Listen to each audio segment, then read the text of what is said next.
आज पूरे देश के अंदर CITU, अखिल भारतीय किसान सभा, मजदूरों के अन्य केंद्रीय ट्रेड यूनियनें, संयुक्त किसान मोर्चा, हिमाचल प्रदेश के अंदर सेब उत्पादक संघ, इन सब ने मिलकर जो है आज के इस प्रदर्शन का आयोजन किया है। और पूरे देश के अंदर 26 नवंबर के दिन का बड़ा महत्व है। आपको मालूम है आज तो संविधान दिवस भी है। आज ही के दिन जो है पूरा संविधान को बनाकर डॉक्टर भीमराव अम्बेडकर ने दे दिया था लागू। तो 26 जनवरी 1950 को हुआ, लेकिन 1949 में आज के दिन बनाकर जो है कॉन्स्टिट्यूएंट असेंबली के हवाले कर दिया था। तो आज का दिन इसलिए भी महत्वपूर्ण है क्योंकि लगभग 5 साल पहले हमारे देश के अंदर किसानों ने एक आंदोलन का आगाज़ किया था और मज़दूरों की एक राष्ट्रव्यापी हड़ताल हुई थी। और मुद्दे वही थे कि उस समय में जो काले कृषि कानून लाए थे केंद्र सरकार ने, जिसको ये कहा जा रहा था कि ऐतिहासिक कानून है, उससे किसानों का भला होगा, लेकिन सच्चाई उल्टा थी कि वो कॉरपोरेट कंपनियों के हवाले पूरी खेती को करना चाहते थे। एक लंबा आंदोलन हुआ और 1 साल के बाद जो उन काले कृषि कानूनों को वापस लेना पड़ा, उसी समय में 4 लेबर कोड जो है मज़दूरों के खिलाफ लाद दिए गए। आज़ादी के आंदोलन से पहले से आज लगभग 105 साल हो रहे हैं जब पहला कानून जो देश के अंदर आया मज़दूरों को लेकर अंग्रेज़ों से लड़ते हुए, और बाद में देश की आज़ादी के बाद भी लगभग 44 कानून हमारे देश के अंदर बने। लेकिन 2019 और 20 में 29 कानूनों को सीधे रूप में केंद्र सरकार ने ख़त्म कर दिया। और अगर आज आपने अखबारों को भी देखा होगा, प्रधानमंत्री का फ़ोटो लगाकर ये प्रचारित किया जा रहा है कि ये ऐतिहासिक कानून है, इससे मज़दूरों का भला होगा। मैं कहना चाहता हूँ कि अगर जो है मज़दूरों के पक्ष में ये कानून है तो फिर मालिक इतने खुश क्यों हैं। आज शिमला की ही मैं बात करता हूँ, एक उद्योग के जो मालिक हैं उन्होंने मज़दूरों को फ़ोन किया कि क्योंकि ये कानून लागू हो गए हैं तो इसको आप पढ़ लीजिए और बैठकर जो है बातचीत करनी पड़ेगी, और एक तरीके से धमकाने की कोशिश की। ये अपने आप में बेबुनियादी तर्क हैं। इन कानूनों के आने के बाद भारत देश के अंदर जितने भी जो फैक्ट्रीज़ हैं, कारखाने हैं, उसमें से लगभग 70% कारखाने जो हैं वो श्रम कानून के दायरे से बाहर हो जाएंगे। 74% मज़दूर जो है कानून के दायरे से बाहर हो जाएंगे।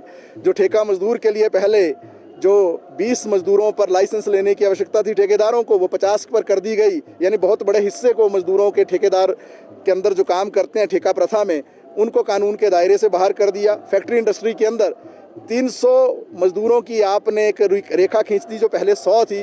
यानी मालिक को कभी भी छटनी करनी है या मालिक को कभी भी जो ले ऑफ करना है या उद्योग को बंद करना है तो 300 से ज़्यादा अगर जहां मज़दूर होंगे वहीं सरकार से इजाज़त लेने की ज़रूरत है। पहले ये 100 थी संख्या, यानी 74% मज़दूर को आप बाहर करके कानून के दायरे से आप ये कह रहे हैं कि ये मज़दूरों के पक्ष के कानून हैं। और ये कानून जो है पूरी तरह से सामाजिक सुरक्षा को ख़त्म करते हैं। मज़दूरों की EPF का शेयर जो है 12% से घटाकर आप पहले ही 10% कर चुके। ESI का निजीकरण आप कर रहे हैं, उसके शेयर में आपने कटौती कर दी। पूरी जो ESI की स्कीम है उसको ध्वस्त करने का काम आप लोगों ने किया।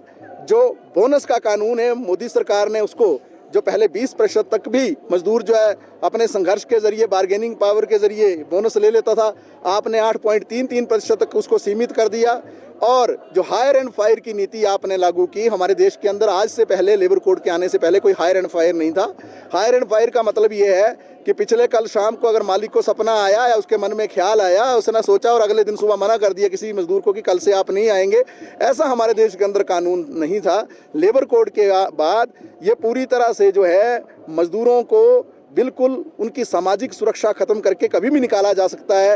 ये तर्क दिया जा रहा है कि ग्रेच्युटी 5 साल के बजाय 1 साल पर जो है लागू हो जाएगी, और मजदूरों को ठगने का काम किया जा रहा है कि देखो आपका भले का कितना काम कर दिया। लेकिन आप ये सच्चाई नहीं बताने को तैयार है मोदी सरकार कि ग्रेच्युटी अगर आपने 1 साल में की है तो आपने फिक्स टर्म रोजगार लाया है। फिक्स टर्म का मतलब ये है कि आप 3, 6, 9 महीने में भी मजदूर को निकाल सकते हैं। जब आपने मजदूर का 1 साल ही पूरा नहीं होने देना है तो ग्रेच्युटी का हकदार वो कहाँ बनेगा, आपको 90 दिन में वो निकाल देगा।